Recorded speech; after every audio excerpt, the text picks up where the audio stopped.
nome é Helder Muteia, sou moçambicano e estou na FAO há cerca de 8, 9 anos. Estou aí no meio. E trabalhei no meu governo, fui ministro da Agricultura, vice-ministro, andei por essas lides políticas. Depois juntei-me às Nações Unidas e trabalhei primeiro na Nigéria durante 5 anos e mais tarde no Brasil por 3 anos. E agora fui colocado em Portugal. O escritório da FAO em Portugal é novo. Como sabem, a FAO é a Organização das Nações Unidas para a Alimentação e a Agricultura.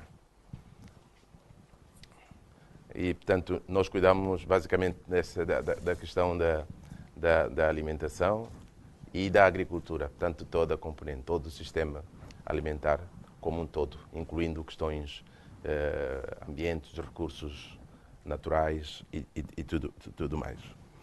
A minha apresentação foi negociada e consultada, é uma apresentação genérica, básica, portanto não entra em alguns detalhes.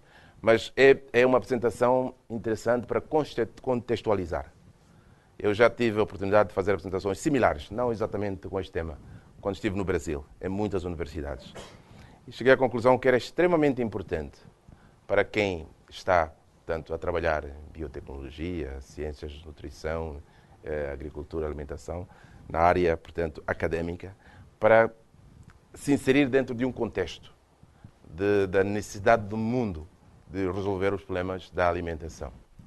Porque há muitos desafios que eu vou falar sobre alguns, e porque tenho uma limitação de tempo, eu falarei entre 20 a 25 minutos, não mais do que isso. Eu já estive ainda a referir na Inglaterra, aprendemos the more you talk, the more they criticize you. Portanto,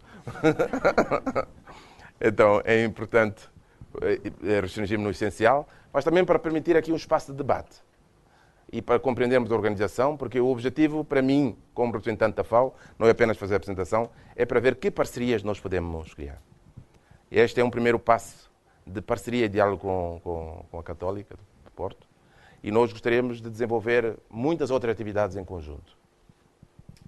E aqui em Portugal, a FAO está inserida, como sabem, Portugal é um país desenvolvido. Não tem os problemas básicos e alimentares que os países em desenvolvimento têm a nível de food security.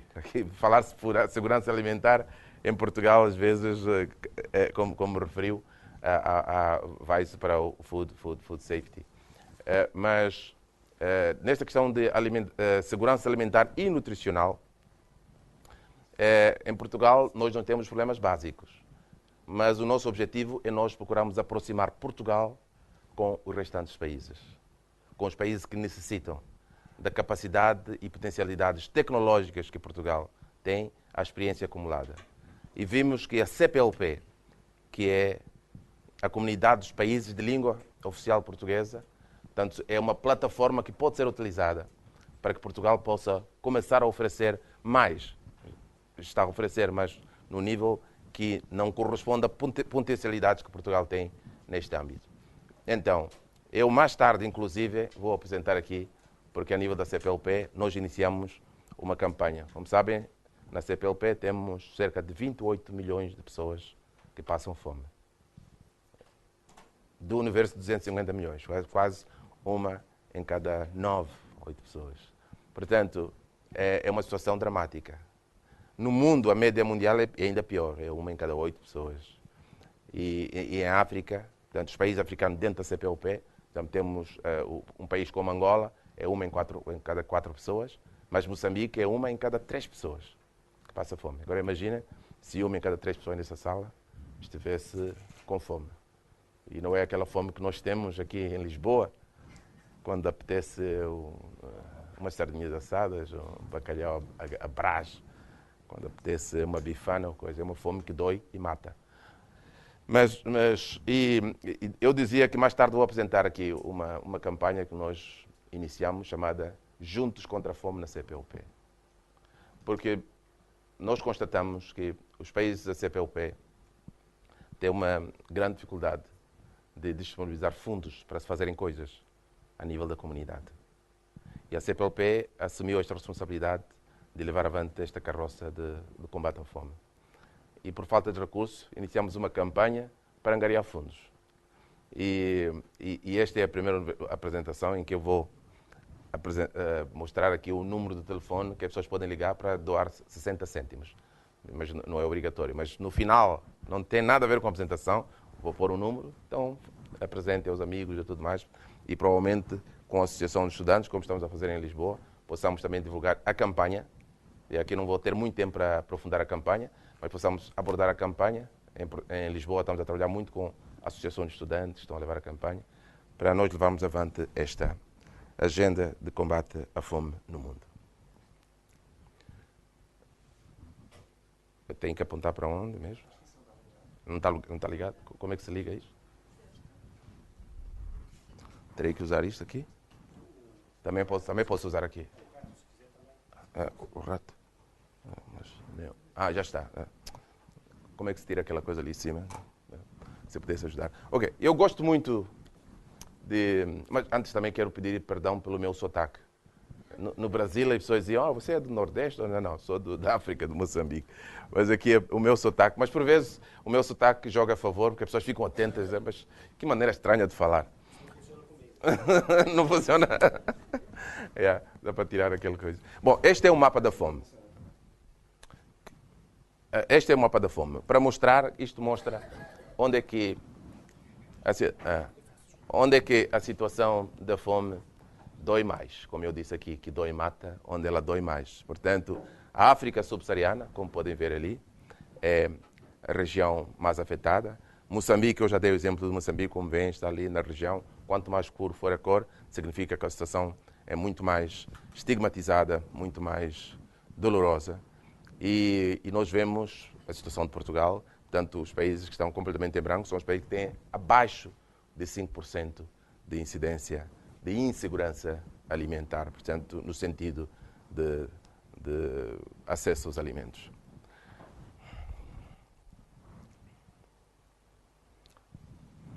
Isto aqui são alguns números, algumas estatísticas, que é bom para nós compreendermos. No mundo, nós temos cerca de 842 milhões de pessoas que passam fome.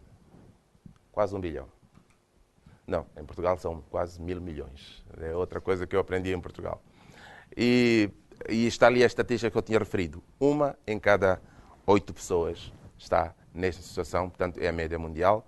E aqui no quadro à esquerda mostra um pouco como o mundo tentou definir as metas. Como é que se ia resolver este assunto? A Millennium Development Goals definiu que se deveria reduzir... Já está funcionando. Não. Agora eu é que atrapalhei a questão. E o laser é aqui, né? Assim, tá bom. Então, aqui, na linha de cima, é como foi... A linha vermelha foi como definida pelo Millennium Development Goals, os objetivos do milênio. É reduzir para metade a incidência da fome até 2015. Pegando nessa definição, nós estamos mais ou menos no caminho certo, porque a linha tracejado é o target, portanto o objetivo, e a linha vermelha é o que aconteceu, é o que está acontecendo. Mas a Cimeira Mundial da Alimentação teve uma interpretação diferente. Definiu que era para reduzir para metade o número, não a percentagem. E aí, se nós pegarmos nessa definição, vemos que há um distanciamento. Daqui a aqui, uma boca a abrir-se aqui entre aquilo que seria o objetivo, reduzir, portanto, o número de pessoas, este seria o ideal, e este é o que está a acontecer, portanto, muito longe da realidade. Portanto, depende muito de como cada um interpreta os objetivos que foram definidos, ou pelo Millennium Development Goal, ou então pela Cimeira Mundial da Alimentação. E aqui temos mais alguns números para compreenderem. Primeiro, a imagem que choca. A África é o único continente em que a situação de insegurança alimentar piorou. Todos os restantes continentes tiveram uma situação melhorada de forma, portanto, assinalável. E a África foi o único continente em que o número de pessoas que passam fome aumentou. Portanto, e, como veem, 827 milhões de pessoas que passam fome vivem nas regiões em desenvolvimento. As deficiências de micronutrientes continuam a afetar quase 2 mil milhões de pessoas em todo o mundo. Mais de 100 milhões de crianças com menos de 5 anos têm baixo peso. Uma em cada 4 crianças com menos de 5 anos sofre de malnutrição crónica, baixa saturalidade, 31% tem falta de vitamina A, particularmente. Depois temos a nutrição infantil, que é responsável pela morte de 2,5 milhões de crianças. Portanto, há crianças a morrer por causa da fome, porque não têm o que comer. 1,4 milhões de pessoas têm sobrepeso, das quais 500 milhões são obesas. Enquanto procuramos resolver o problema de acesso ao alimento, há pessoas também que têm, nem todos os problemas de obesidade é por uma alimentação inadequada. Há problemas que também estão ligados, mas grande parte dos problemas, digamos 70%, 80%, é porque as pessoas têm uma alimentação, digamos, equivocada. Aqui são os grandes desafios que nós temos para a segurança alimentar, como food security. Temos a demografia, a alta volatilidade de preços, desperdício de alimentos, alterações climáticas. Aquelas que estão sublinhadas, portanto, são em negrito, digamos. Eu vou entrar um pouco no detalhe, mas não é possível abordar todas. Mas gostaria que tivessem aqui a lista. Desperdício alimentar, alterações climáticas, escassez da água, que, como sabem, perto de 1.000 milhões de pessoas não têm acesso à água potável, problemas de degradação do solo, a desflorestação, globalização, sistemas de produção, abastecimento alimentar inadequados, ineficiência de mercados agrícolas, bioenergia e insuficiente investimento no setor agrícola. Mas eu vou abordar mais em detalhe os... Posso Sim, sim. só perguntar? Uma das questões que me choca é a injustiça no acesso e na distribuição da terra. Sim.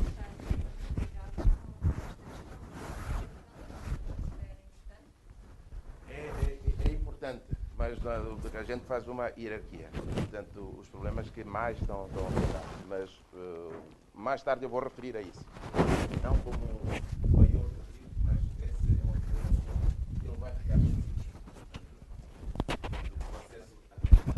Portanto, quando abordamos os problemas já dentro da agricultura, quando falamos de segurança alimentar, é um campo muito vasto. Estamos a falar dos sistemas.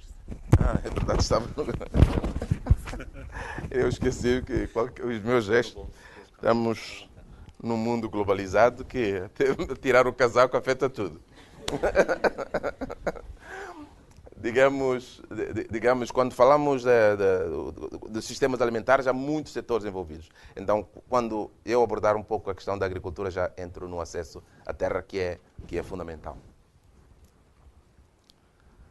Então, vamos lá começar com... O problema é que os problemas são tão complexos que não dá para abordar nem todos, nem de maneira aprofundada.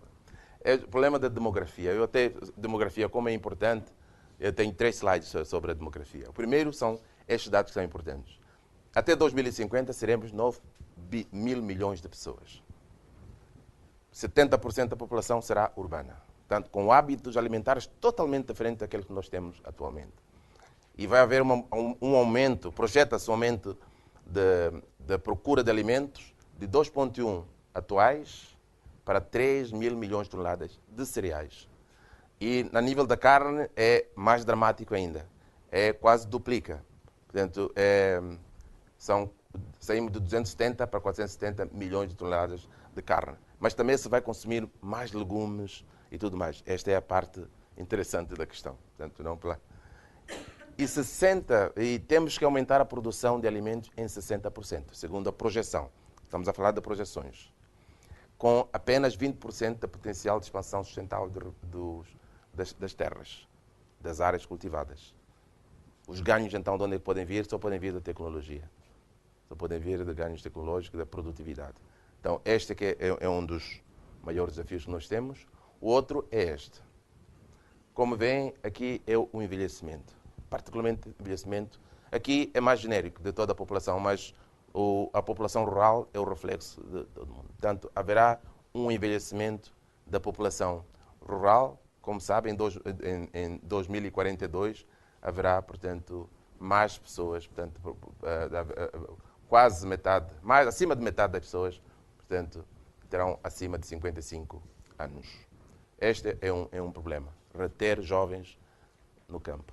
É preciso criar incentivos para a juventude estar interessada a trabalhar no campo. Há dias, em conversa com alguns estudantes também, dizia, se não tiver internet no campo, eu não vou lá, porque como é que ficam os meus amigos do Facebook?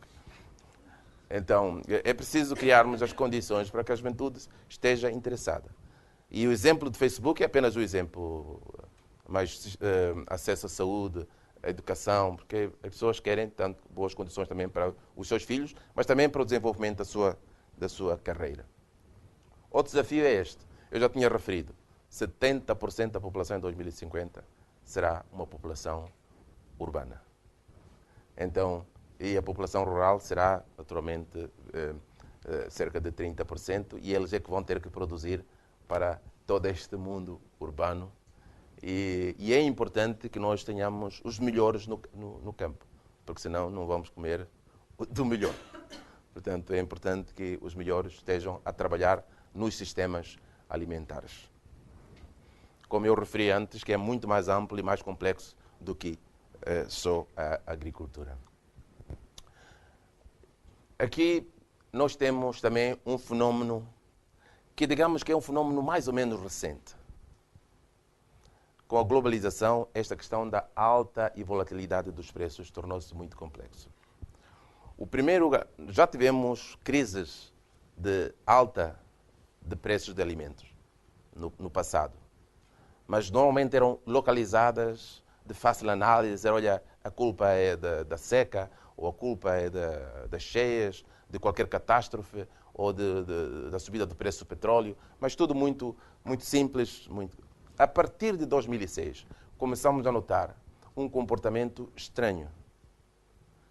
É que pequenos incidentes começaram a somar-se como consequência da globalização, que somaram-se e amplificaram as crises. Os primeiros sinais foram detectados em 2006, mas a primeira crise, de facto, que aconteceu, da alta e volatilidade dos preços, foi em 2008. E lembro-se do pânico que houve em 2008. Inclusive, houve países asiáticos a tentar criar uma espécie de cartel de comercialização de arroz, como acontece com a OPEC, a Organização dos Produtores de Petróleo, para poderem controlar a comercialização E os cereais são extremamente importantes, porque os cereais ganharam uma característica diferente de transversalidade, porque estão em quase tudo. Estão na alimentação humana, alimentação animal, biocombustíveis, indústria de rações, estão em quase tudo. Portanto, os cereais são muito importantes. E, a partir de então, a FAO criou uma comissão que analisa detalhadamente o movimento dos preços e como eles se comportam. Por quê? Porque se constatou que a alta de preços, que em princípio devia ser benéfica para os agricultores, portanto, altos preços significa preço justo para os agricultores, se verificou que, por causa da volatilidade dos preços, os agricultores saem prejudicados. Um estudo do Banco Mundial demonstrou que só em 2010 foi a segunda crise. O primeiro pico foi em 2008 e logo outra crise em 2010. Portanto, em 2 anos já tivemos, e este ano, como veem, também os preços já começaram a subir. Digamos, 44 milhões de pessoas foram empurradas da condição de pobres para a condição de extremamente pobres, por causa da alta volatilidade dos preços. Porque muitas vezes os agricultores, eles vendem logo a seguir a colheita, quando o preço é baixo, mas depois um agricultor não consegue produzir tudo o que precisa para consumir. Se produz batata, depois vai ter que comprar óleo, vai ter que comprar feijão, vai ter que comprar arroz e tudo mais. E ao longo do resto do ano ele vai pagar altos preços para os restantes produtos de que necessita para a sua alimentação. Então, por isso é que nós dizemos 80% das pessoas que passam fome no mundo hoje, eles chamam-se agricultores. Portanto, dizem que são agricultores. São produtores de comida. E é paradoxal que produtores de comida passem fome. E um dos fenómenos mais culpados por isso é esta crise de alta e volatilidade de preços. Há muitos artigos sobre esta matéria que poderão ser estudados. E temos agora esta questão que está presente, que é o desperdício de alimentos. Também estudos recentes demonstraram que o que acontece hoje é, de facto, uma vergonha. Que nós estamos a perder cerca de 35%. Entre 30% a 35%, e em alguns países chega a 40% daquilo que é produzido é jogado fora, ao longo de toda a cadeia. Nos países menos desenvolvidos é mais por falta de infraestruturas, faltam tecnologia de conservação, tecnologia de processamento, falta mercado, inclusive, e acaba-se perdendo muitos alimentos. Nos países mais ricos, como Portugal, é já mais por problemas comportamentais, culturais, de atitude, de gestão. Portanto, joga-se muito alimento fora, principalmente as indústrias. Os grandes supermercados, cadeias de supermercados. Eu, há cerca de 7, 8 anos, estive no Japão e havia um grande debate público por causa do pepino. Uma coisa, veja o pepino. Porque os supermercados decidiram que iam vender só, queriam pôr nas suas prateleiras para ficar muito bonito, os pepinos que fossem retilíneos, assim, tinha que ser com réguas quadro, retilíneos. E tudo que tivesse uma curva e qualquer coisa assim era rejeitado. Mas, por sorte, isso suscitou debate e tudo mais, e as pessoas reagiram. E começaram algumas pessoas até a chegar lá, olha, onde é que estão os pepinos curvos? Eu quero esses, eu não quero os retilíneos. Foi um debate. Eu estava no Japão e eu achei interessante como o público pôde forçar, portanto, as cadeias de comercialização a reagirem. Portanto, o comércio também joga fora muitos alimentos e nós próprios, no preparo dos alimentos. Quando chegarem a casa, quem gosta de cozinhar, veja quanta comida deita fora. E também, na hora de jantar hoje, vejam quanta comida vai servir, vai sobrar no prato e vai direto para o caixote de lixo. Portanto, é um problema cultural que nós temos que começar a transmitir. E importante. Mas em Portugal o problema não é muito grave. Portanto, a média mundial eu já referi, que anda entre 30% e 35%, mas Portugal, a média de desperdício é 17%, que é mau, mas não é do pior. Portanto, é preciso qualificarmos. Então, e aqui estão as estatísticas do valor econômico. 680 mil milhões de países industrializados, os países em vias de desenvolvimento, e a quantidade desperdiçada, a quantidade desperdiçada daria para alimentar as 842 milhões de pessoas que passam fome no mundo. Portanto, por isso é que nós dizemos, se todo o alimento que é produzido hoje fosse bem aproveitado, ninguém passaria fome no mundo. Claro que não é só em função do desperdício, há outros problemas sociais, económicos, que acabam afetando o acesso aos alimentos, mas já iremos com mais detalhes a isso. Porque como é que o desperdício alimentar afeta? Afeta por causa da disponibilidade de alimento. Que nós temos 3 pilares essenciais para a segurança alimentar. Primeiro é a disponibilidade de alimento, que é uma função da produção e do desperdício. Tanto a produção que tem que ser aumentada e o desperdício que tem que ser reduzido. Depois temos a questão do acesso, que é já uma função ligada à pobreza, portanto, aos rendimentos, falta de rendimento de pessoas que poderem adquirir aquilo de que necessitam. E terceiro é a utilização, que é já uma componente ligada a como compor uma dieta saudável, portanto, com todos os elementos energéticos, proteicos, vitaminas, que vocês sabem muito bem, minerais. Alguns estão exatamente a trabalhar nesta área. Aqui temos outro grande desafio, que é este, que são as alterações climáticas, que é uma situação que até bem pouco tempo as pessoas preferiam fechar os olhos, tapar os olhos. Mas a velocidade com que o impacto está a surgir, essas vozes que diziam não, já estão a ficar um pouco silenciadas. E a consciência do mundo começa a despertar, a acordar para este problema. E o problema dos gases de estufa, portanto, e particularmente o carbono, o dióxido de carbono. O dióxido de carbono porque é o gás de estufa que é produzido em maiores quantidades. Portanto, existem outros, são vários gases de estufa, mas o dióxido de carbono é aquele que é produzido em maior quantidade, portanto, tem mais significância naquilo que é o impacto, praticamente no aquecimento global. Há outros problemas ligados a mudanças climáticas, como desflorestamento e tudo mais, mas eu vou falar mais tarde disso. Mas aqui queria chamar a atenção para esta questão dos gases de estufa, que que está a acelerar todo o processo de aquecimento global, criando maior variabilidade de temperaturas e chuvas, alteração na disponibilidade de água, maior frequência e intensidade de eventos climáticos extremos, que já estão a ocorrer alguns, aumento do nível do mar e da salinização, portanto, e perturbações dos ecossistemas. Estamos muito próximos, do ponto de vista do aquecimento global, do ponto de viragem que vai suscitar, portanto, mudanças mais dramáticas. E as principais consequências estão ali listadas: diminuição da produção em certas áreas, alterações na adequação de culturas e maior variabilidade da produção. São situações que vão acontecendo gradualmente, mas que vai afetar particularmente os mais vulneráveis, os mais pobres, que são sempre os mais sacrificados, e isso pode perpetuar, portanto, o problema da fome. E a agricultura. Nós, até há 20 anos atrás, e até mais tarde vou falar um pouco da Revolução Verde, a opinião pública, pelo menos, os cientistas já sabiam um pouco disso, pensava que a agricultura só podia ter benefícios à natureza. Porque a agricultura planta, faz crescer coisas, cria animais e tudo mais. A agricultura é apenas um complemento ao equilíbrio da natureza. Mas não é bem assim. A agricultura também tem pegada de carbono, basicamente, e também destrói as florestas, também pode ter muitas externalidades negativas também. Portanto, precisam ser controladas. Particularmente aqui na água, porque 70% da água que é consumida, água fresca, portanto, que é consumida pelos seres humanos, é consumida na agricultura. Grande parte dela na irrigação, mas para todo o resto de atividades agroalimentares, portanto, temos a água sempre presente, portanto, 70%.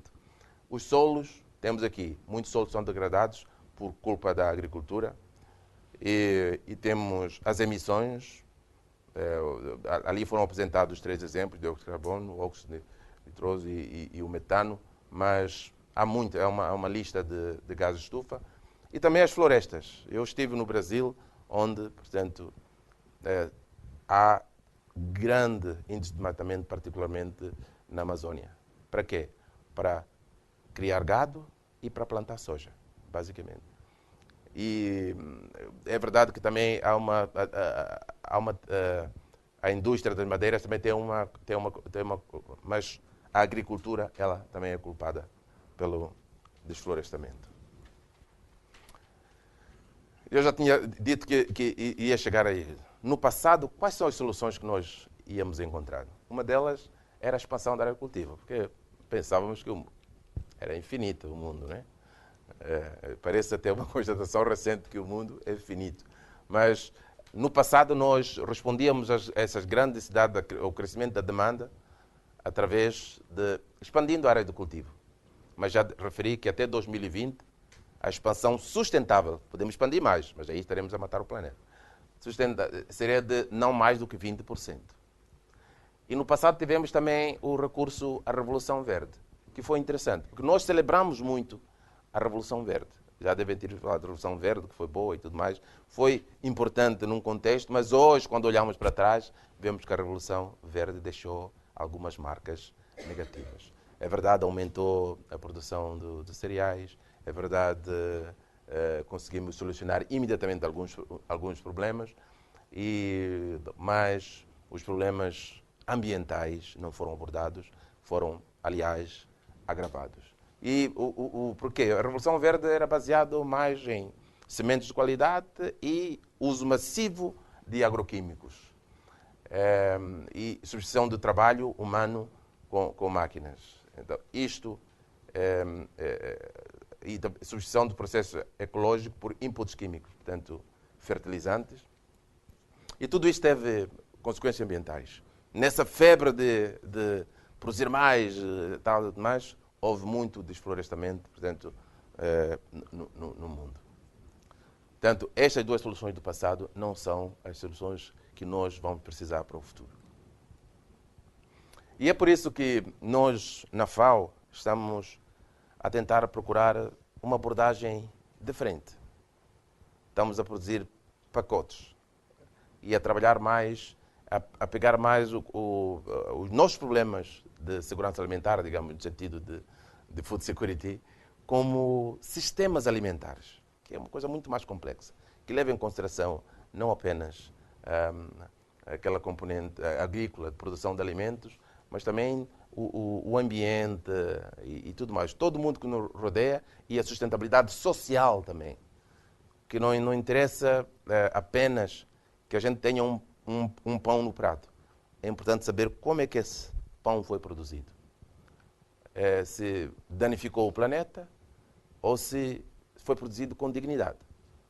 Um pão produzido por um escravo não tem o mesmo sabor que um pão produzido por uma pessoa livre. Então, é muito importante. O património da dignidade é importante. Quando nós falamos, portanto, é sustentabilidade económica, sim, mas também ambiental e social. Portanto, essa sustentabilidade social é o património da dignidade que todo ser humano precisa. Portanto, como esse foi produzido, se as pessoas que participaram nesse processo fizeram com liberdade e dignidade. E nós estamos a tirar alternativas. Uma delas é esse, que é chamado Climate Smart Agriculture, agricultura inteligente face ao clima. Isto é uma tradução livre, que é composta por 3 pilares: aumento sustentável da produção agrícola e rendimentos, adaptação e aumento da resiliência face às alterações climáticas, que é o maior desafio, porque a forma como nós estamos a produzir e a forma como nós consumimos está a destruir a base de recursos que sustenta a vida no planeta. Portanto, é importante que nós pensemos neste segundo pilar e também a redução ou remoção de emissões de gases de efeito de estufa sempre que possível. Este é um dos pacotes que tem um maior enfoque na sustentabilidade ambiental. Mas há outros, que é para outro pacote. Este é um outro pacote que é chamado Sustainable Agricultural Intensification.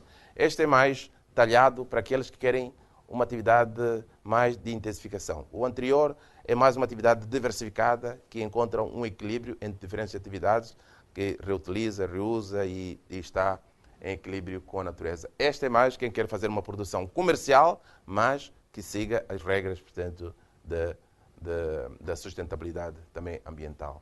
E estes pilares são produzir mais na mesma área de superfície, conservar os recursos, reduzir os efeitos negativos do meio ambiente, potenciar o capital natural de prestação de serviços e ecossistema, e sustentabilidade social é aquilo que eu já referi, que é o património da dignidade. Como avançar?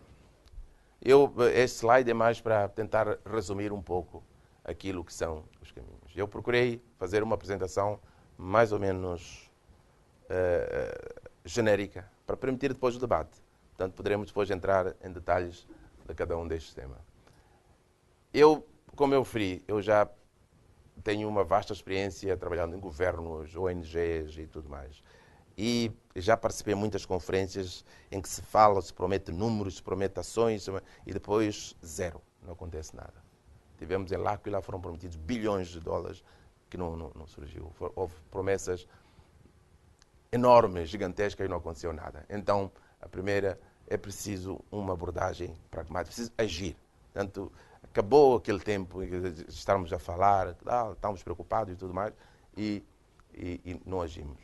E uma liderança forte, começando mesmo pelo G8 e G20, porque os problemas que nós estamos a atravessar são problemas globais e que têm que ter uma solução global, os maiores problemas. Esta questão do ambiente não será Portugal sozinho que vai resolver, nem a Inglaterra, nem os Estados Unidos sozinho, ninguém vai. Tem que ser todo mundo adotar ao mesmo tempo novos paradigmas do desenvolvimento.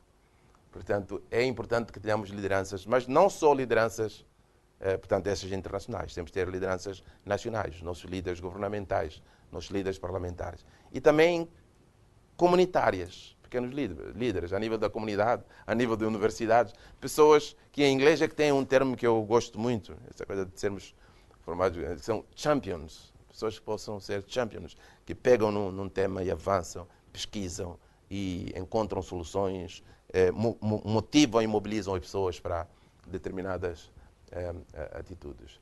E aqui temos aquela questão, basicamente, que é preciso apoiar a agricultura familiar. Eu apresentei aqui uma estatística genérica. 80% das pessoas que passam fome são agricultores. Mas são agricultores que têm uma agricultura rudimentar, que não consegue sequer, nem se pode chamar de subsistência, porque não consegue sequer sustentar a própria família.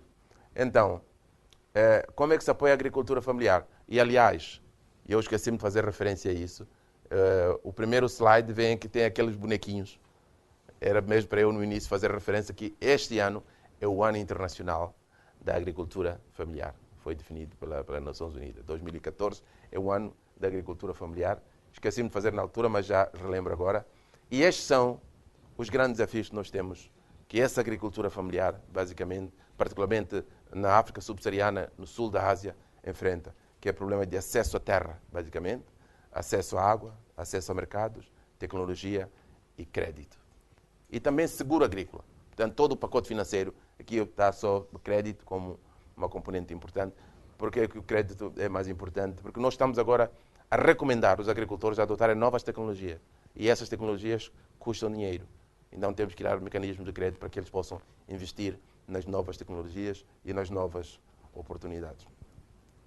Mudança de paradigmas ligados ao desenvolvimento. Já fizemos referência a isso, que é a sustentabilidade e mudança de atitude perante o alimento, combater o desperdício, investimentos públicos e privados em infraestruturas, tecnologia, formação e educação cívica. São os campos de ação que eu disse, quando disse que é preciso ação privilegiados. Portanto, investir em infraestruturas, em tecnologia, formação e educação cívica. E cooperação. Ninguém se vai desenvolver sozinho, praticamente os países em desenvolvimento. Ninguém vai encontrar as soluções. Então, como é que nós resolvemos? É através da cooperação. É por isso que o escritório da FAO veio para Portugal, para poder promover, facilitar, aproximar Portugal aos países que necessitam. Os países têm que colaborar. E chamem-lhe cooperação sul-sul, cooperação norte-sul, cooperação triangular, o que quiserem. Mas é preciso cooperar, é preciso colaborar. Portanto, esta ênfase é extremamente importante. Não só partilhar tecnologias, mas também o comércio é uma forma de colaborar e cooperar. E precisamos de novos quadros institucionais. Portanto, para essa mudança de paradigma, nós precisamos de políticas públicas, precisamos de legislação, precisamos de novos organismos, novas formas de organização, precisamos de, já na linha a seguir, que a pequena agricultura, a agricultura familiar, possa aumentar o seu capital social, possam ter uma voz. Porque um grande problema que a agricultura familiar enfrenta hoje no mundo é que, apesar do seu papel histórico, porque todos sabem que a agricultura familiar ela coloca 70% daquilo que nós comemos no nosso prato. Portanto, do que nós consumimos, 70% vem da agricultura familiar. Esta é uma estatística, é uma constatação, mas ela não tem voz. E particularmente nos países em desenvolvimento, porque eles são comunidades muito pobres, muito vulneráveis. E têm um capital social muito baixo. Porquê? Porque não estão organizados. Quando estão organizados em cooperativas e associações, eles aumentam o seu capital social e passam a ter uma voz mais forte, mais poderosa, e que pode ser ouvida pelos políticos e também por todo o resto da comunidade. E também precisamos para combater este problema de alta e volatilidade de preços, problema políticas estabilizadoras do preço dos alimentos. Porque naturalmente, esta é uma questão muito complexa. Eu não fui muito a fundo da questão da alta de preços.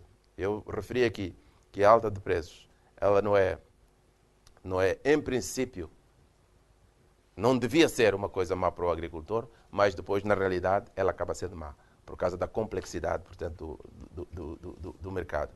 Para os médios e grandes agricultores, até é. O estudo demonstra que os médios, os grandes agricultores, eles ganham quando o preço dos alimentos sobe. Mas aquele grupo que é mais vulnerável, aquele grupo que é o nosso objetivo, aqueles que estão desprovidos de meio, eles são prejudicados. E como humanidade, nós estamos a estar sensíveis a isso. Que não podemos permitir que haja pessoas, portanto, que em vez de ver estejam a vegetar Então, precisamos de políticas estabilizadoras de preço. De preços, não só, porque um dos problemas da alta e volatilidade dos preços, portanto, não é só uma questão de alta de preço, é a volatilidade, a forma abrupta com que ele sobe e desce. Não permite que o agricultor planifique, não permite que ele tenha uma situação mais estabilizada, mais previsível, portanto, na sua relação com o mercado. Eles vivem muito no seu dia a dia e cada vez que acordam, portanto, a situação no mercado mudou, isto encontra de forma desprevenidos e isso prejudica completamente. Então, este é o último slide. Muito obrigado por esta oportunidade.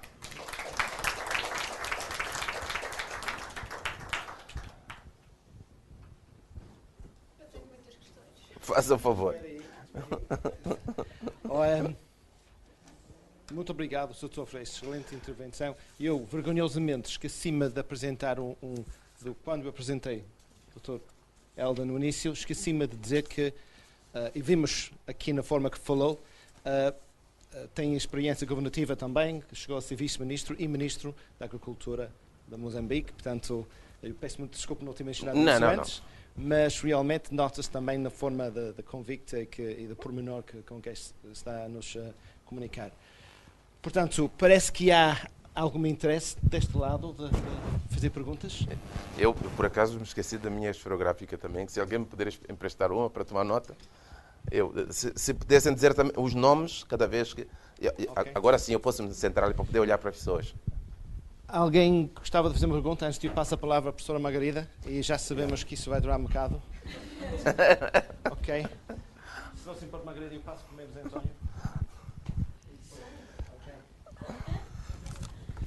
Eu tenho muitas perguntas, Margarida. Pode fazê-las. Primeiro a sua identificação, por favor. Meu nome é José António Couto e eu trabalho aqui na escola como professor e investigador. Não, eu só tinha uma pergunta, era só para perceber melhor aquela linha de apoio que falou à agricultura familiar.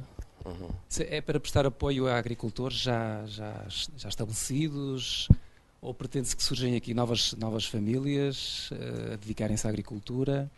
Se enquadra também a parte das cidades e a população urbana neste tipo de apoio?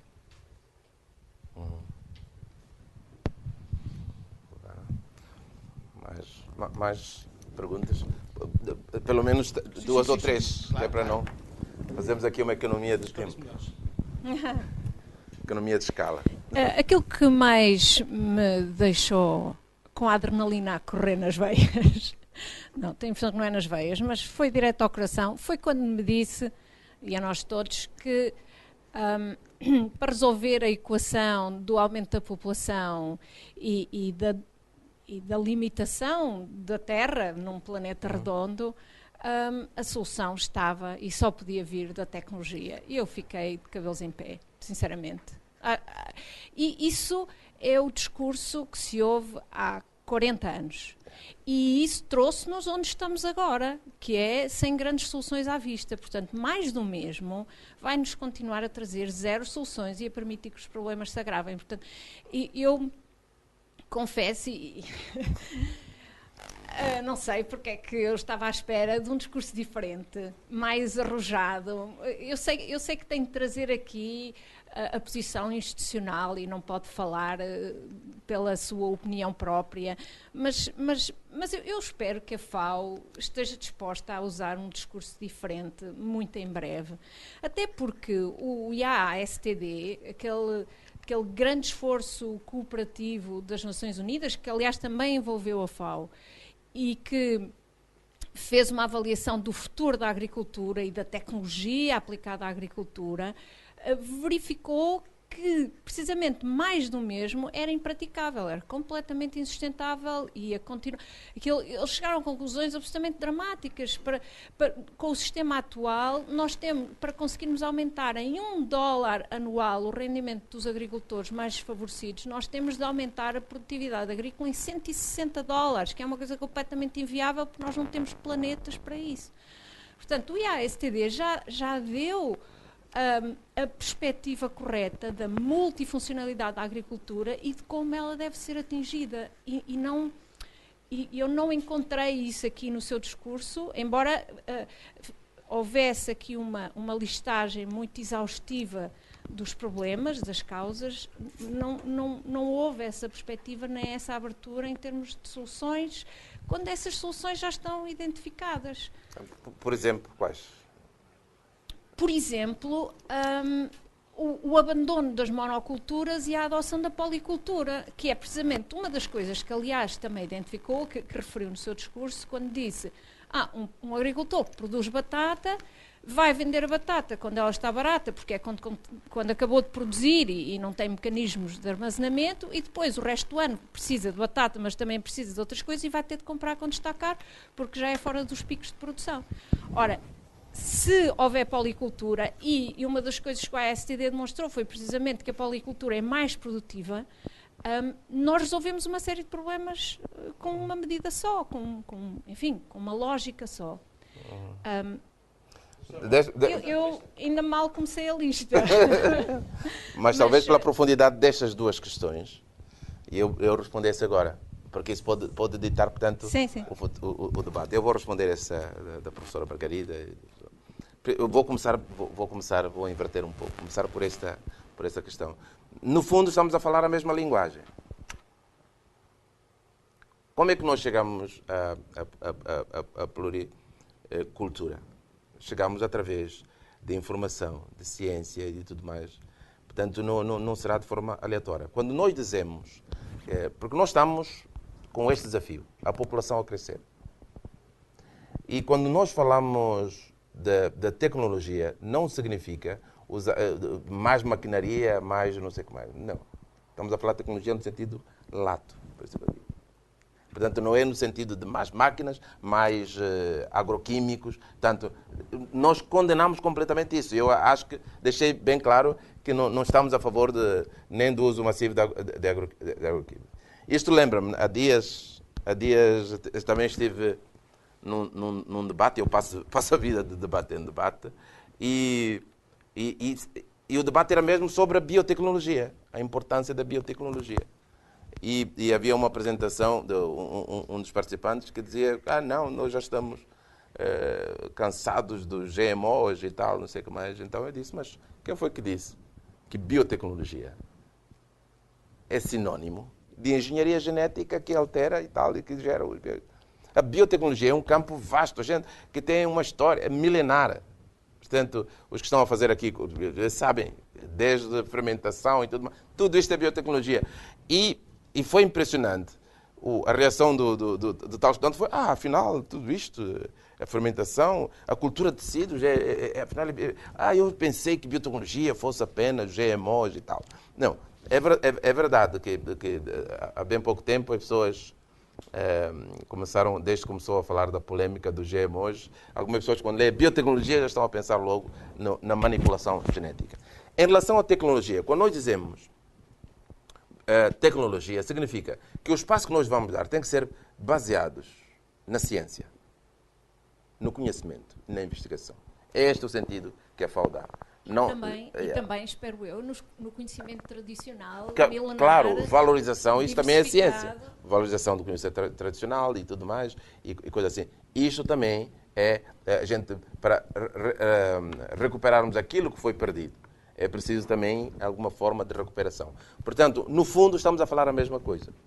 Só que provavelmente eu não fui tão direto a dizer, olha, não mais, porque provavelmente não sabemos. Temos que deixar que as coisas tenham alguma flexibilidade. Portanto, discursos muito extremos também já vimos que não ajudam muito. Portanto, era só para dizer que nós falamos a mesma linguagem, nós criticamos.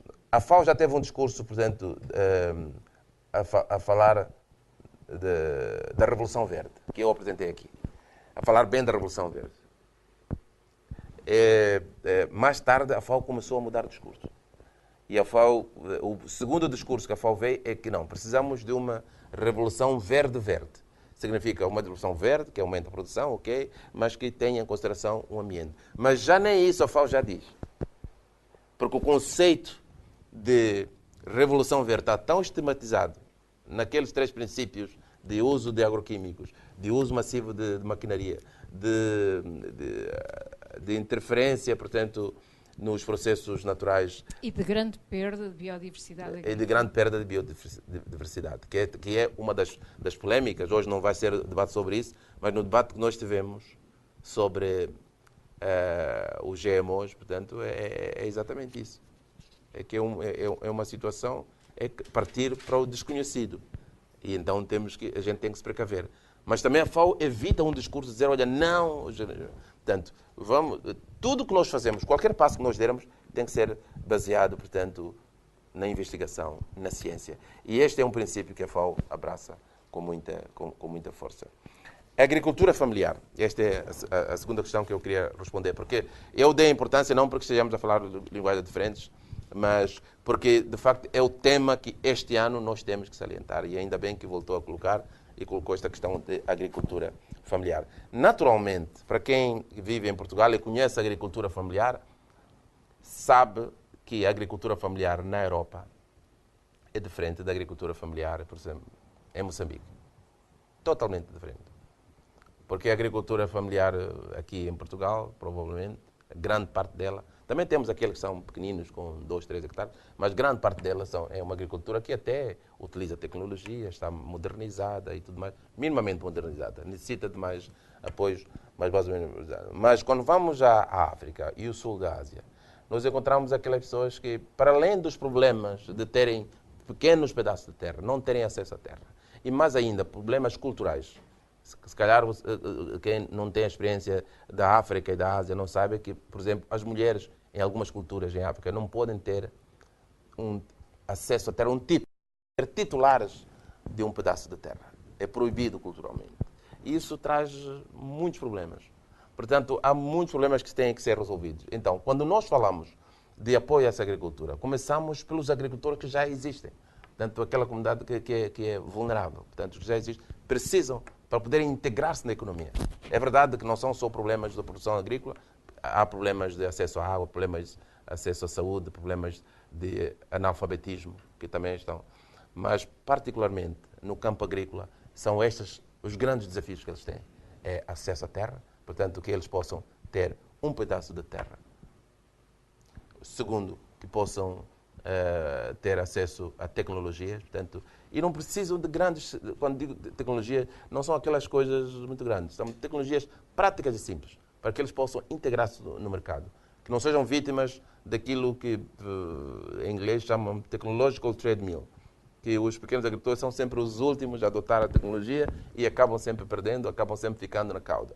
Portanto, e acesso aos mercados, porque nesses países as pessoas produzem e não têm onde vender. E quando têm onde vender, é a preço extremamente injusto, porque nós temos um intermediário que é um explorador, um oportunista e que tira vantagem da falta de conhecimento das pessoas, do analfabetismo. É por causa desses fatores também que a alta e volatilidade dos preços prejudica essas pessoas, porque são pessoas que não têm o conhecimento do comportamento do mercado, portanto, produzem e vão vender e não sabem que, guardando mais algum tempo, poderiam... tentando outras parcerias, ou negociando antes os preços. Dizer, olha, eu posso produzir, mas só te vendo ao preço Y e Z. Por isso é que eu falei aqui das associações, para poderem aumentar o capital social. Há cooperativas que criam condições de armazenamento. Aqui na Europa tivemos grandes cooperativas, por exemplo, para os laticínios, a produção do leite, a produção do queijo, a produção de tudo mais. Portanto, inicialmente é aqueles que estão a produzir, mas naturalmente nós estamos numa sociedade muito dinâmica. E é importante, falei aqui da questão demográfica, muita gente vai deixar o campo para a cidade. E nós precisamos de garantir que alguns saiam da cidade do campo. A juventude, um dos fenómenos que acontece hoje é que os jovens vão para a cidade, para a Universidade Católica no Porto, formam-se, mas depois já não querem voltar à sua aldeia. Não têm incentivos para lá voltar. Criam porque a cidade, ela vicia. Então, criam os vícios da cidade. Dizem, mas eu vou lá àquele fim do mundo para fazer o quê? Por isso é que o tal estudante falou do Facebook. Se não tem internet, nem pensar. Porque os seus amigos são amigos de Facebook. Já não tem aquele convívio direto de amigos de jogar a bola e tudo mais, mas é tudo ali, é tudo virtual.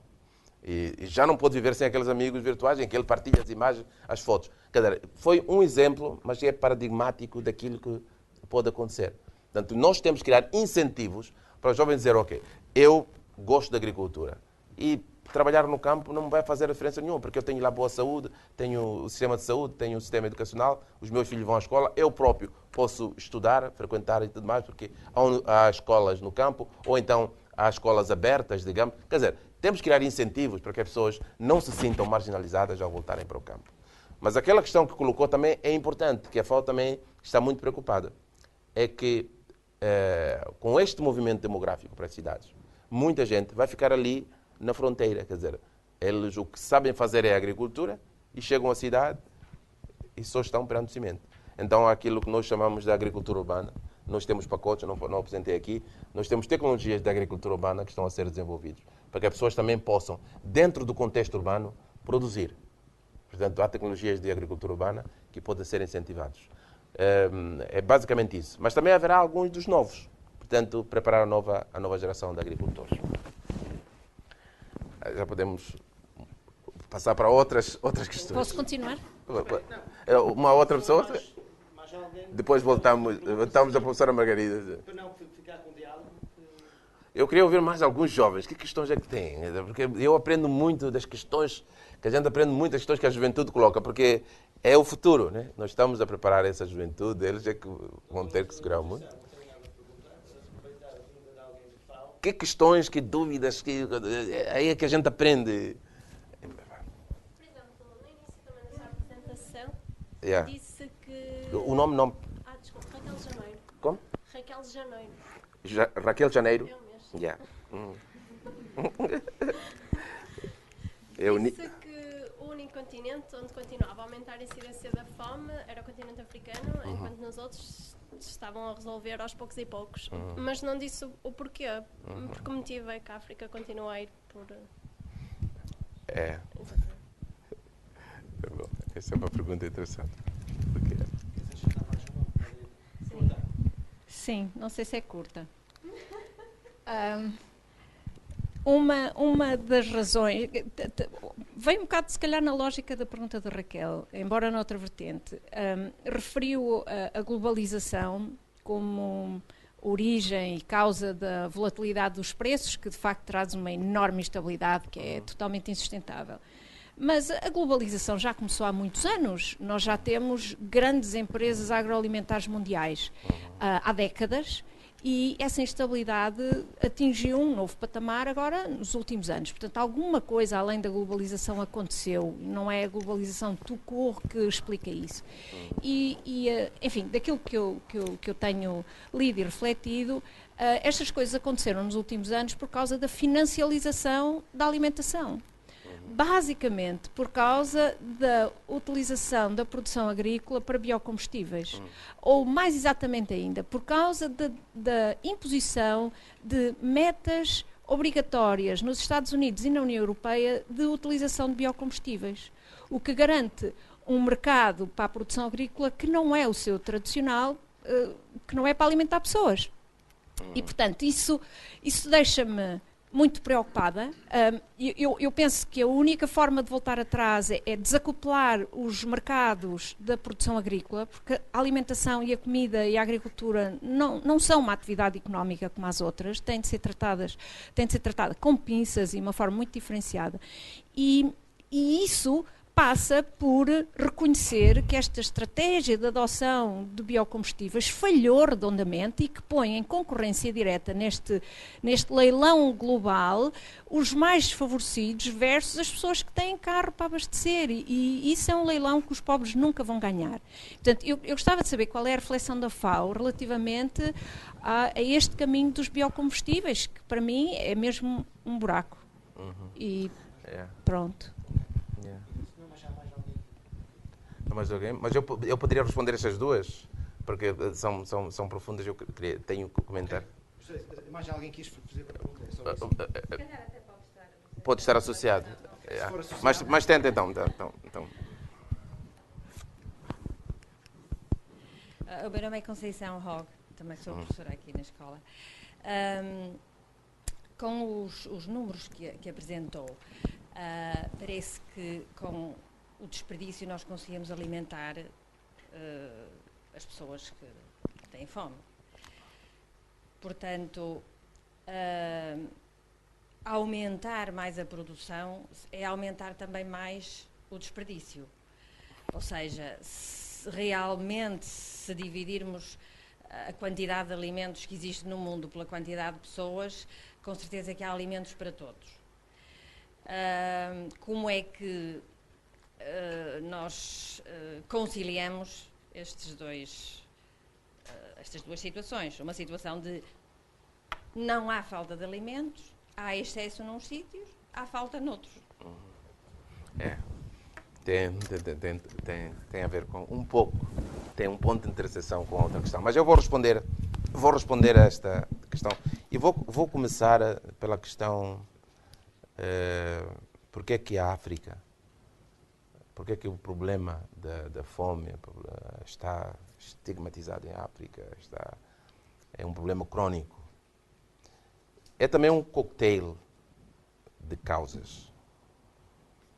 E a lista é longa. Tem a ver um pouco com a história também. Os regimes coloniais, os regimes escravagistas, a exploração da África. Mas, basicamente, se nós olharmos de forma crua e simples, sem tentarmos culpar alguém, o problema. Tem problemas básicos como, por exemplo, o analfabetismo. É um problema grave em África. E o problema de falta de infraestruturas básicas. Portanto, temos comunidades que praticamente vivem na pré-história. Então, essas pessoas, para acertarem o passo, para se integrarem para a economia como está organizada agora, é muito complexa. As pessoas estão encurraladas ali num ciclo de pobreza. E para além disso, temos outros problemas, como os conflitos e as crises. Se acompanha os noticiários, em África há muitos conflitos, muitas crises, muitas guerrinhas, inclusive situações que levam a mortes de pessoas, deslocação de pessoas, conflitos. Sabe o que está acontecendo na Nigéria? Tem estado a acompanhar agora, né? O rapto das 200 raparigas, mesmo em Moçambique, ameaças de guerra. Em Angola viveu quase 19 anos de guerra, Moçambique 16 anos de guerra. Então, tudo isso, esses conflitos, acabam também complicando o esquema. E eu chamei a atenção ali para as lideranças. Precisamos de uma nova geração de líderes. Mas, infelizmente, nós temos em África problemas de corrupção, eu tenho que reconhecer. Há problemas de corrupção nas nossas lideranças que impede que alguns dos nossos líderes, em vez de serem um fator para o desenvolvimento, são um fator para retardar, são retardadores do desenvolvimento. Portanto, há muitas, é uma lista enorme de causas, mas também temos, por exemplo, as catástrofes naturais que acontecem. Por falta de infraestruturas, por falta mesmo de sistemas de aviso prévio. Nós temos situações de cheias. Eu ouvi falar das cheias que aconteceram em Moçambique, não é? Em 2000, que destruíram não só a infraestrutura, mas também matou muita gente. Inclusive, uma das imagens que saiu, que as mulheres davam parto até penduradas nas árvores, abandonadas completamente, ficavam ali, algumas delas semanas penduradas nas árvores, e foi dramático. Então, as catástrofes, não só cheias, mas também as secas. Portanto, na região do Sahel, que é uma das regiões que, em inglês, hotspots, um dos lugares que tem mais problemas hoje, que é a região do Sahel, é uma seca prolongada. É verdade, por exemplo, os Estados Unidos também está a atravessar agora uma situação de falta de chuvas, mas a capacidade tecnológica dos Estados Unidos é diferente do Sahel. Então, nos Estados Unidos não foi reportada nenhuma morte direta por causa da seca, mas no Sahel morrem todos os dias centenas de pessoas por causa da seca. Então, este é um cocktail de causas que origina isto. A questão da globalização. Eu concordo consigo. A globalização, ela não é a causa, mas é o acelerador. Para que todos esses fatores rapidamente se combinem e rapidamente tenham um impacto. Porque o que foi novo na crise de 2008 e 2010 não é que os picos do preço tenham acontecido, porque já aconteceu várias vezes antes. Mas o problema é como elas se espalharam para todo mundo. Quer dizer, é uma crise que acontece, por exemplo, a crise de 2008, como é que foi ocasionada? Foi o problema na Ásia, que teve problemas de produção do arroz, e ao mesmo tempo subiu um bocadinho o preço do combustível, não é? Do combustível, do petróleo mesmo, do crudo. e também secas na região norte da África. E rapidamente isso se combinou e o preço a nível global, quer dizer, se espalhou. Isso foi acelerado pela globalização. Em 2010, como é que começou a crise? Foi uma seca na região Rússia e Redondezas, que é a região maior produtora de trigo. A Rússia decretou, entrou em pânico, decretou restrições à exportação de trigo. E só isso causou ondas enormes em todo o mundo. No meu próprio país, Moçambique, eu cito muito meu país, no meu país, a restrição da Rússia, essa decisão da Rússia, por decreto, de limitar a exportação, fez com que o preço do trigo subisse rapidamente. E Moçambique fez um ajuste de 0,2% no preço do pão, que provocou uma manifestação em que morreram pessoas na cidade de Maputo. E durante 3 dias não se trabalhou na cidade. Por causa de um aumento. Aqui em Portugal, ninguém iria pensar, um aumento zero, ninguém estaria, se calhar, muito tão preocupado com isso. Se calhar alguns marchassem na Avenida da República, mas não no sentido de haverem mortes e toda a cidade ficar paralisada por isso. A mesma crise de 2000, eu estava no Brasil, só para explicar como a globalização é complexa. Eu estava no Brasil quando começou a crise de 2010. E, de repente, o preço dos cereais subiu, o preço do milho e da soja no Brasil deu um salto qualitativo. Por causa da globalização, o proprietário, quer dizer, o camionista está com a soja no caminhão, a caminho do porto, e muda 3 vezes o proprietário. O caminhão está a andar, mas as pessoas estão a comprar, portanto, e o indivíduo recebe, não, dirige o caminhão agora para a coisa, porque agora isto pertence a um chinês que comprou. E é um preço mais. Portanto, o dono da Suíça que tinha comprado achou uma oportunidade e vendeu ao chinês. E o milho já vai. E essa procura fez com que o preço do milho e da soja subisse no Brasil e ficou muito caro produzir ração no Brasil, de repente. Então, o que é que aconteceu? Aconteceu que os produtores de frangos decidiram não comprar pintos. Os pequenos. Os grandes, naturalmente, têm outros acordos. Mas os pequenos decidiram não comprar. E o que é que aconteceu?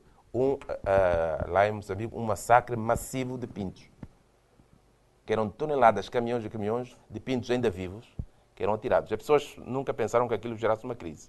Mas foi lá a imprensa e filmou os pintos ainda em buracos, a serem tapados por bulldozer, deu uma crise no Brasil. Então, para explicar como uma simples crise na Rússia, que depois foi também exacerbada por uma seca nos Estados Unidos, fez com que... E aquela questão dos biocombustíveis, é verdade. O que acelerou mais foi essa coisa nos Estados Unidos. Essa coisa de utilizarmos cereais para produzir biocombustíveis é uma das maiores catástrofes que está a acontecer hoje. Porque afeta diretamente o mercado dos cereais. E nos Estados Unidos existem até metas, né? E são subsidiadas com dinheiro público. Isso é que também faz com que o público seja. Portanto, queria dizer que a globalização é um acelerador. E o que nós precisamos, de facto, como referiu, e eu referi aqui na minha apresentação, é novos regimes institucionais. Políticas públicas que favoreçam certas práticas e que reprimam outras. É através desse... Quando falamos de regimes institucionais, são essas novas regras, práticas, princípios, valores que digam, olha, estas são as coisas que nós devemos. Isso, infelizmente, tem que ser feito por políticas públicas, por legislação, e precisamos, por isso, de boas lideranças, bons deputados, bons parlamentares, bons governantes, para que nos indiquem o caminho certo. E esta questão do desperdício, se aumentar a produção, vamos aumentar o desperdício. Na realidade, a questão do desperdício também é muito complexa. Porque qual é o problema do desperdício? O desperdício não é apenas aquele alimento que é jogado fora. É mais complexo do que isso. Porque produzir, porque algumas pessoas podem dizer, não, por exemplo, quem participa num festival, é na Espanha, né? Tem o Festival da Tomatina, de jogar tomate. Portanto, o indivíduo que pega, lança, joga tomate, ele diz, não, eu comprei o tomate, portanto eu trabalhei, eu joguei o tomate. Mas não é apenas aquele preço, não é só o sacrifício humano que foi utilizado para produzir o tomate, mas também tem aquilo que é a pegada de carbono. Portanto, é tudo a somar. Portanto, é o sacrifício humano que foi investido, mas também o que custou ao ambiente, à natureza. E se nós conseguirmos reduzir o desperdício, naturalmente, o esforço que temos de fazer para produzir mais vai ser minimizado. Por quê? Porque vamos garantir maior disponibilidade de alimentos. E só o facto da pessoa não jogar fora significa que o mercado vai reagir. Portanto, a procura vai reduzir e então vai estabilizar não só os preços, mas também a pressão na produção. E as pessoas são gananciosas, que produzem por tudo, que não se importam sacrificar tudo. A sua própria saúde, a vida, o próprio planeta. Portanto, não terão essa pressão de querer aumentar a produção. Então, eu concordo consigo no sentido em que temos que olhar um pouco para essa questão, no sentido de reduzir o desperdício para garantirmos maior disponibilidade. Mas o aumento da produção é inevitável. Enquanto a humanidade continuar a multiplicar-se, é importante que nós continuemos a ter disponibilidade de alimentos. E essa disponibilidade é garantida ou reduzindo o desperdício ou produzindo mais. Não temos saída. A não ser que a gente tenha, por decreto, a gente defina que, olha, a partir de agora, cada grupo de 10 pessoas só pode ter 2 filhos. Até a própria China, que tinha o decreto... Em vez de só ter 2 filhos, só pode ter 2 euros. Só pode ter 2 euros. Até a própria China, que tinha a política de um casal, um filho, agora já fez a revisão. Porque por causa da sustentabilidade social. Se eu quero fazer o segundo filho, por que é que por decreto? Então, o que é que eles fizeram? Monetarizaram isso. A pessoa paga uma multa porque mais um filho tem custos sociais, custos económicos, custos. Então, é pagar pelas externalidades de trazer mais um filho ao planeta. Então, eles agora monetarizaram. Saiu uma lei agora na China, que é possível ter um segundo filho desde que pague Y. Portanto, porque ficaram ali entre a espada e a parede. Manter por decreto. Ninguém quer. Eu tive uma menina, quero ter um rapaz agora. Ou tive um rapaz, quero ter uma menina agora. Então, é uma questão muito complexa, muito complexa. Podemos continuar? Eu não sei, normalmente nós limitamos um bocado o tempo, mais para não abusar Eu não tenho limitação. Eu vim para o Porto para discutir e eu já estou a aprender muito. Vocês não imaginam cada pergunta, eu tomo aqui nota. Já viram que eu dou sempre exemplos de debates anteriores. A gente aprende muito por cada colocação, mas então, se há uma limitação, é do vosso lado. Mais por questões de saúde, De sustentabilidade. Mas eu posso, mas antes de fechar, eu tenho que mostrar um slide que eu prometi. Eu ia também perguntar isso, mas se alguém tem alguma coisa... Eu já vou mostrar o slide. Portanto, este é o número que podem ligar para contribuir 60 cêntimos. A juventude, vamos lá. A minha questão... Olá, meu nome é Sim, Helena. sim. Acho que isto não está a funcionar. O seu nome é? Helena. Ana. Ok. Helena. Helena. Okay. Sim. A minha questão prende-se com alguma curiosidade que tenho em relação àquilo que vai referir a seguir. Que tipo de ações é que a FAO tem, não necessariamente congressos ou cimeiras, mas em que o cidadão comum possa intervir e interagir com a organização? Com a FAO ou com a CPLP? Com a FAO. Com a FAO, em que um cidadão comum possa interagir.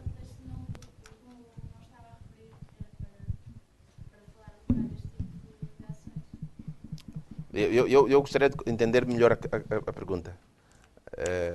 Pode explicar-me um pouco mais, que é para eu ir direto, senão não consigo responder. É como, se eu entendi, como é que um cidadão comum pode entrar em contato com a FAO? Ou pode participar? Ou pode integrar-se dentro da família da FAO? Como? Não, como é que pode contribuir para as ações desenvolvidas pela FAO? Mas de que tipo? Contribuir para Este tipo com atividades, de- com alimentos, com sim, dinheiro, este com tipo isto? de intervenção. Ainda bem. Muito obrigado. Agora já percebi. Eu vou começar pela forma mais simples. É contribuição com 60 cêntimos. Que é Mas... aqui em Portugal não é muito. Tomem nota do número e, por favor, façam a ligação ainda hoje, antes que se esqueçam. 60 cêntimos vai ajudar. Mas há muitas formas de contribuir para a FAO. Os que têm a oportunidade, tanto como eu, que tive a oportunidade e o privilégio de integrar o sistema das Nações Unidas, eu ofereci-me, concorri e participei, portanto, porque achei que era importante, já tinha dado o meu contributo ao meu país, que era possível dar um contributo mais alargado, portanto, ao mundo, e através das Nações Unidas. Mas a FAO tem um site em que as pessoas podem perceber. Há muita coisa a acontecer dentro da FAO. E em função da especialidade, por exemplo, desculpa, qual é a sua área, que trabalha? Na área de nutrição. Nós temos um departamento de nutrição que tem um conjunto de atividades, um conjunto de ações, que pode interagir como trabalhador ou estudante, pode interagir. Mas também se pode voluntariar para as iniciativas da FAO. Por exemplo, pode oferecer-se para ir trabalhar na Guiné-Bissau, por exemplo, durante algum tempo, como voluntária, portanto, num grupo de estudantes, porque organizamos alguns grupos de estudantes que vão fazer trabalhos que ao mesmo tempo servem de trabalhos de pesquisa para os estudantes. Portanto, há estes pacotes. É uma das minhas missões aqui em Portugal, é poder organizar esses pacotes, porque nós temos com a Espanha tudo isto muito bem organizado e anualmente vão cerca de 3.000 estudantes espanhóis, portanto, para todo o mundo, organizados por grupos voluntários da FAO. E no sistema de Nações Unidas no geral. Porque isto, quando digo FAO, também tem o sistema das Nações Unidas no geral. E depois tem este tipo de iniciativas que nós fazemos. Por exemplo, nós lançamos esta campanha Juntos contra a Fome na CPLP, que inicialmente é uma campanha de angariação de fundos, mas os fundos vão ser aplicados em projetos.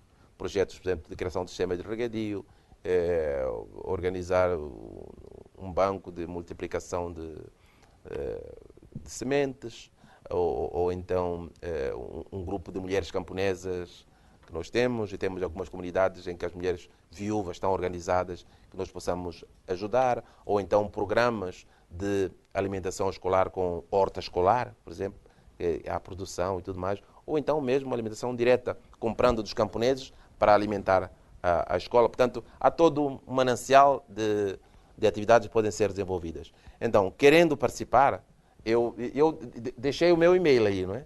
Pode falar comigo, ou a minha colega, que chama Ana Muller, por isso é que eu perguntei, é Ana ou Helena? A Ana Muller, que podemos olhar para o seu caso, ou os casos, e nós gostaríamos de começar a criar um núcleo aqui na Universidade, aqui na Católica. Não é qualquer universidade, mas é cidadão do mundo, não é? Está bem-vindo. Mas pode estar integrada no grupo da universidade, porque as universidades hoje em dia não têm fronteira, né? As empresas próximas, as unidades e até as famílias, elas interagem com... E as universidades são um bom foco porque ela depois oferece a capacidade, portanto, o tal capital social para se comunicar com essas organizações. Posso saber, é de outra universidade? Se quiser comunicar conosco, para a gente integrar também a sua universidade e tudo mais, seria bom. Portanto, podemos ter o privilégio que temos agora com a Católica aqui no Porto, que é um grande privilégio. Em Roma ficaram satisfeitíssimos ao saber dessa oportunidade. Nós temos de começar a interagir, porque este é que é o meu papel. E futuramente nós queremos levar estas universidades, os grupos de estudantes, tudo mais, para a África. Há dias, anteontem, já foi ratificado, portanto, a plataforma, o acordo FAO, o governo português, para poder criar isso. Recebemos com muita satisfação, que já foi, o Parlamento ratificou e o Presidente também, e o Presidente da República. Então já podemos legalmente fazer esse tipo de colaboração e cooperação e com financiamento do governo português. Porque um grande problema, para quem não conhece como funciona as Nações Unidas, as Nações Unidas vivem de recursos que são dados pelos países mais desenvolvidos.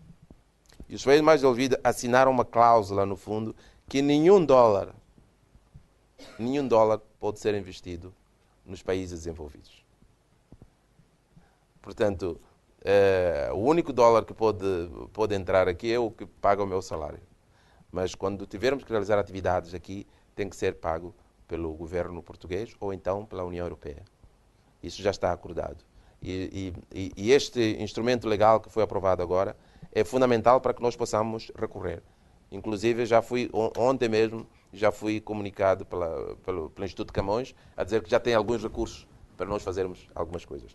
Portanto, essas regras, porque mal eu cheguei a Portugal, alguns diziam, mas por que não fazemos isto? Não tem recursos nenhum? Não posso investir $1. Se a auditoria nota que eu investi $1 em Portugal para um camponês, um agricultor, toda a FAO vai ser criticada, porque, infelizmente, Portugal é um país desenvolvido, então tem que ser com recursos próprios ou então comunitários. Mas já existe a plataforma legal para fazermos isso, e é por isso que... eu depois vou deixar também os meus cartões, para quem quiser. Portanto, eu vou inclusive deixar aqui, quem quiser pegar um cartão para comunicar comigo. E começamos a construir. É assim que a gente criamos os laços e vamos desenvolvendo. E através de mim também tem a minha colega, que eu não sei se estava ali, acho que não pus, mas eu depois poderei passar o contacto dela também. Mas... Já tomaram nota, por favor, do número? Por favor, digam a família toda para fazer a chamada. Deixe-me só agradecer mesmo esta disponibilidade que tenho tido. Por acaso, eu devia ter mencionado isso, mas nós próprios na biotecnologia, aliás, a nossa colega a professora Manuela, que infelizmente não está cá, mas tinha outra coisa marcada, temos alguns projetos ligados a estas áreas de desenvolvimento, ligado à procura e da compatibilização de produções africanas. Sim. Em mercados de alto valor. Portanto, Sim, a ideia de poder fazer exportações com valor acrescentado é um projeto chamado AFTA, um projeto europeu, em que nós somos parceiros também, e houve também antes disso, chamado Gratitude. Portanto, é uma área que também gostávamos de continuar a desenvolver. Aos nossos colegas que vieram de outras faculdades, estão muito bem-vindos, como nós sentimos muito bem-vindos quando vamos a FCNAUP. Portanto, venham mais vezes. Sr. Doutor, muito obrigado por esta sessão que eu acho que satisfez, provocou quem já estava mais ou menos dentro do assunto, mas também despertou o interesse, de certeza, em quem tinha um interesse muito de passagem nisso. E eu falo por mim, estou muito interessado neste tudo que foi dito aqui, vou me informar tudo de como é que ajuda a FAO e tudo isso. Portanto, e conto connosco na Biotecnologia, na Católica, para realmente materializar esta colaboração e fazer isso, que não para aqui, que só com palavras, e comece a ser a ação mesmo. Portanto, muito obrigado, foi uma tertúlia muito exemplar. Muito obrigado.